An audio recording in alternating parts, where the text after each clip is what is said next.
पहली बार election commission ने खुलकर वो बात बोल दी क्या जिस पर लगातार इलेक्शन कमीशन को घेरा जाता था।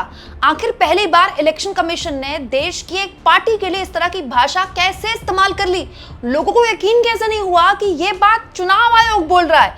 आखिर ज्ञानेश कुमार के साथ ममता बनर्जी और उनके सांसदों की मीटिंग में किसने बोला गेट लॉस्ट। दोस्तों, बहुत बड़ा बवाल हुआ है ऐसा जो पश्चिम बंगाल चुनाव में बहुत ही जबरदस्त तरीके से माहौल गर्म कर देगा। वो ये है कि आज सुबह इलेक्शन कमीशन की तरफ से ये पोस्ट शेयर किया गया। यकीन मानिए, जब ये पोस्ट शेयर हुआ तो मुझे लगा कि ये पोस्ट नकली है, ये पोस्ट ही नकली है, फेक अकाउंट है, पैरोडी अकाउंट है।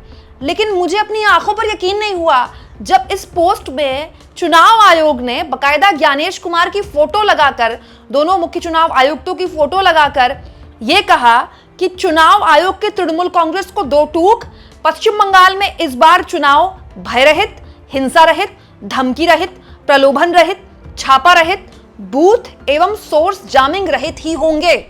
हर कोई हैरान रह गया कि तृणमूल कांग्रेस को ज्ञान क्यों दे रहा है इलेक्शन कमीशन। ज्ञान देना ही है तो बीजेपी को दे।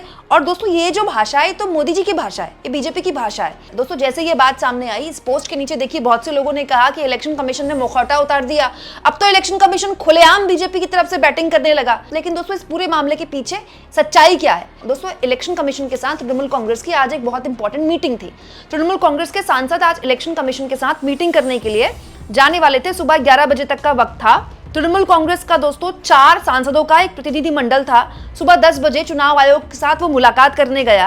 क्यों? क्योंकि आपको पता है दोस्तों कि इलेक्शन कमीशन में जो फाइनल सूची जारी हुई है उसमें करीब 27 लाख लोगों के नाम काट दिए गए। 27 लाख कट चुके हैं। इसके अलावा दोस्तों 63 लाख पहले ही कट चुके थे। तो 63 प्लस 27 90 लाख के आसपास, 90 लाख से ज्यादा बनते हैं। तो इलेक्शन कमीशन ने अब तक एसआईआर में पश्चिम बंगाल में करीब 90 लाख के आसपास वोट काट दिए हैं। तो इसको लेकर टीएमसी गई थी इलेक्शन कमीशन से आज मिलने के लिए, जिसके बाद टीएमसी का यह आरोप है कि इलेक्शन कमीशन से उनकी केवल 7 मिनट बातचीत हुई है, जस्ट 7 मिनट्स। उसमें ज्ञानेश कुमार बैठे हुए थे और केवल उनसे गेट लॉस्ट बोला गया। ये जो बातें ज्ञानेश कुमार का चुनाव आयोग लिख रहा है, ऐसी कोई बात हुई ही नहीं। दोस्तों, ये देखिए, तृणमूल कांग्रेस के सांसद है साकेत गोखले, ये भी उस मीटिंग के अंदर थे। इनका दावा है कि दिस इज अ लाई। ये जो इलेक्शन कमीशन कह रहा है कि उन्होंने तृणमूल कांग्रेस को दो टूक कह दिया कि भय रहित होंगे, इस बार बंगाल में चुनाव हिंसा रहित होंगे, तो साकेत गोखले कह रहे हैं कि ये टोटल झूठ है।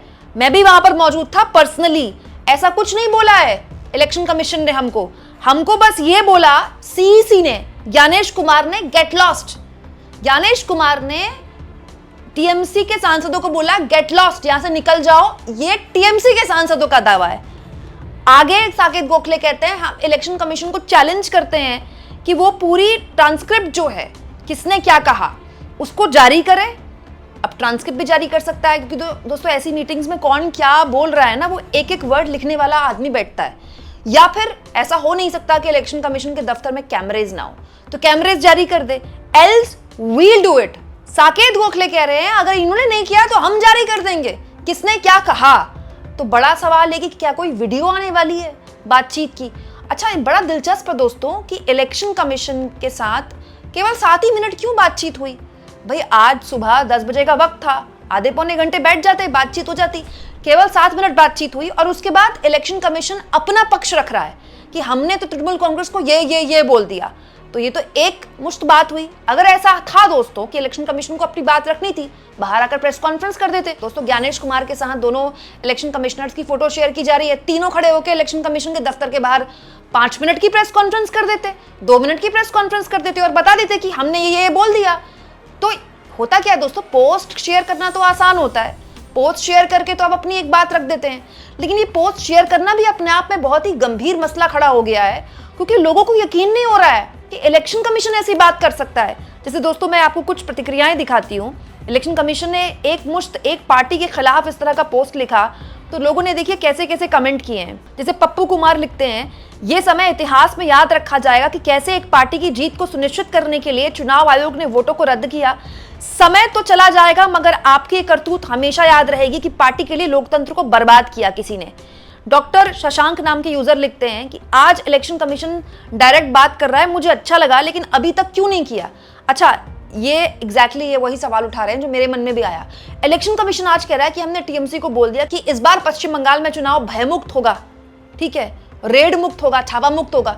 तो भाई हमेशा होना चाहिए वो तो। कोई ज्ञानेश कुमार आए हैं तो इलेक्शन कमीशन है क्या? दोस्तों आजाद भारत के इतिहास में जब से चुनाव हो रहे हैं तब से इलेक्शन कमीशन है, और इलेक्शन कमीशन के शान में कसीदे पड़े जाते थे, ऐसे वक्त में भी इलेक्शन कमीशन है। तो 2024 के लोकसभा चुनाव में 1.5 साल पहले भी इलेक्शन कमीशन था। पश्चिम बंगाल में चुनाव नहीं हुए क्या? उससे 2021 में क्या पश्चिम बंगाल में चुनाव नहीं हुए क्या? इलेक्शन कमीशन ने चुनाव नहीं कराए क्या?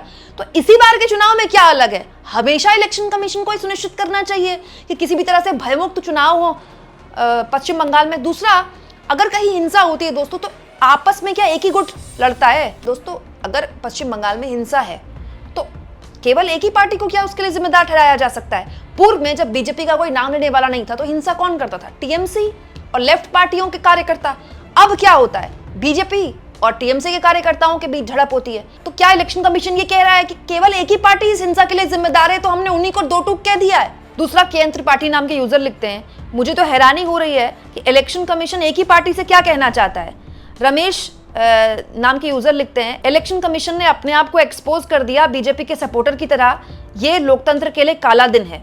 प्रताप अभिषेक नाम के यूजर लिखते हैं, इस ट्वीट को देखकर ऐसा लगता है कि बीजेपी आईटी सेल ने ट्वीट पोस्ट किया है। दोस्तों इसके अलावा भी आप देखेंगे ना, इसके मोस्टली कमेंट्स ऐसे ही हैं जिसमें लोगों को या तो यकीन नहीं हो रहा है, लोग कह रहे हैं ये क्या हो रहा है।